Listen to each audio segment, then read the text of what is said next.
My name is Betty Brodin.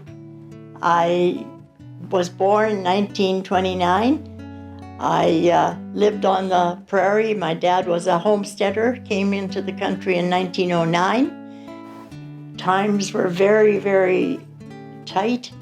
There was no crops and no money. Absolutely very little money. We milked cows and my mom sold chickens, and she always grew a garden, and we had lots to eat and we had company. So my life that I remember was very full. My memories of the World War II were not too vivid because I was on the farm and I think I was only about 6, 7 years old. I do remember my folks being quite concerned and listening to the radio. And when the neighbor boy had been killed in the war overseas, it wasn't directly to me, but it was very sad because he was such a nice young man. I remember at the time, not that I used them at the time, but you couldn't get anything like nylon pantyhose because they were all being used to make parachutes with. The silk was made to make parachutes. After I was working, I stayed with these people that I had stayed with through my school years. And one night, and we were uptown, and just sitting on the street, visiting, watching people go by. And he said, "Oh, here, I want you to meet this fellow. He's a really nice guy." And so he called him over. He said, "Walter, I want you to meet somebody." So he came over and he said to Walter, "This is Betty Rudd."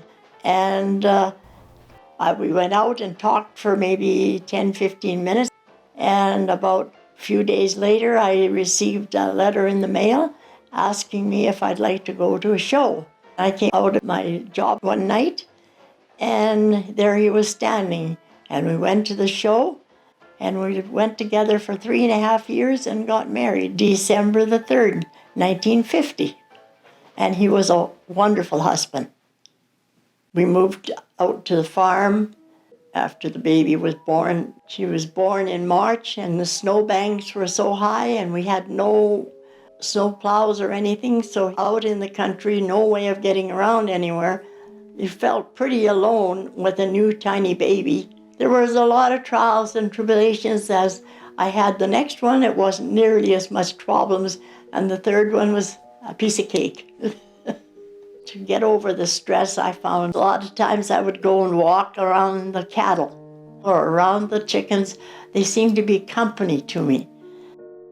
I used to do a lot of sewing on the kids and on the farm. I sewed all the clothes for the kids. And so sewing was a highlight for me.